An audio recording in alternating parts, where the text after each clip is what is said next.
Good afternoon. Just wrapped up an awesome day at work. Got caught up on everything. Elizabeth just got home and we're gonna head out for a run. We get back out there, gonna try to do 6. We'll see how it goes. And I got something fun planned for tonight.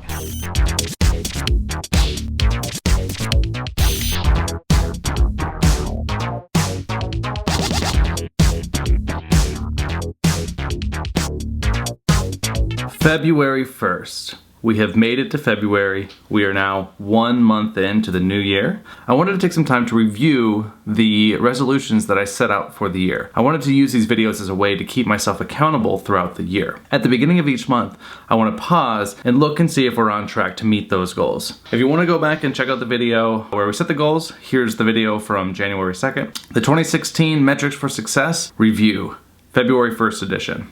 The first goal was to publish 300 vlogs. To date, I've published 32 vlogs. So for goal number 1, check, we're on track. Goal number 2 was to run 1,200 miles. According to Runkeeper, this month I ran 92 miles. So I'm a little bit behind goal, but if you consider the fact that I had to take 6 days off in a row for a leg injury, I feel like I'm doing pretty well. Goal number 3 was to lose 25 pounds. I am scared to death of the scale, and only recently have I started to really focus in on what I'm putting into my body. I'm not gonna step on a scale until I feel like I'm starting to make some progress where some of my clothes are fitting a little bit better. I definitely believe it's a marathon, not a sprint, and it's more about how I'm feeling in lifestyle choices rather than looking at a number every single day. But I do like metrics, so once I'm confident that I am making progress, I'll check in on that goal, but way too scared to do it right now. Goal number 4 was to read 20 books. I have not started this. I am not on track, and I need to get going right away. I'm thinking about digging into The Player of Games. It was one of the books that Mark Zuckerberg read in his book club, and the final personal goal this year was to take 12 great photos. I think I did. I'm not totally sure. If you remember, I went and took some photos of the Golden Gate Bridge at sunrise. I have not inspected those photos closely, but I think there's some gold in there. I know they're decent. I don't know if they're great. I have some awesome trips coming up, and hopefully I can get some really awesome photos. Heading into month 2, I can definitely declare that I'm now a vlogger, which is fun. A couple of takeaways from the first month of vlogging. I really love the pressure of having to create a story every day.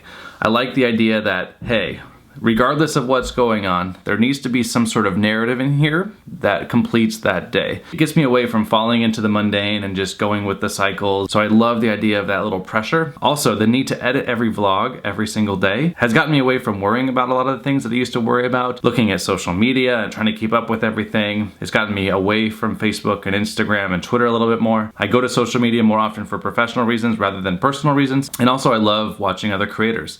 You know, I'm working really hard to try to model my vlogs out of some of the professional vloggers. Vlogging is a way for me to tell that story, tell the story of creating this project called Breakout EDU, and I like using video as a medium for telling the stories in my other life. I don't consider myself a filmmaker, but I do consider myself an educator, and I do consider myself a storyteller. These videos have helped me better understand that. One of the books I'm thinking about rereading is Story Wars. This idea that everything in life right now, where most of the culture that we live in is crafted based on story. I was stressing out a few weeks back because in Los Angeles, there was a company that was gonna try to do escape rooms in a box for the home. I told you that I was gonna be talking with the founders. While I talked with them, there were 2 amazing stay-at-home moms who were working on this project, and they asked me if I would give them some feedback and review the first prototype. So in the mail today came their prototype game, and Liz and I are going to be checking it out tonight and giving them some feedback, and hopefully they will take my offer of designing some games for the Breakout EDU platform. At the end of the day, I am not one to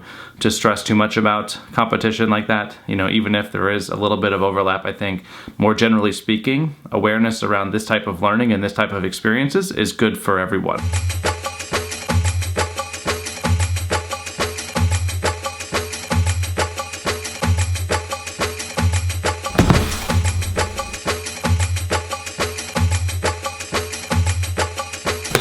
Do you think it's a smaller box or just this stuff inside?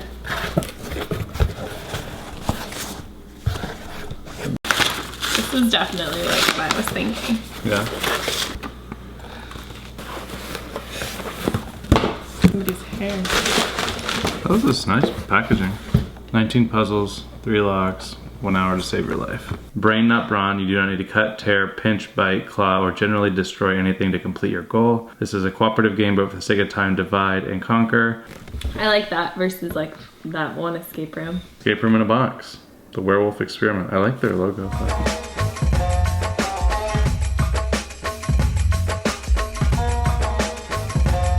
Boo! What's for dinner? I got some chicken and some salad stuffs to make a really nice salad with that avocado vinaigrette. Ooh, did you get some? Yeah. Yeah.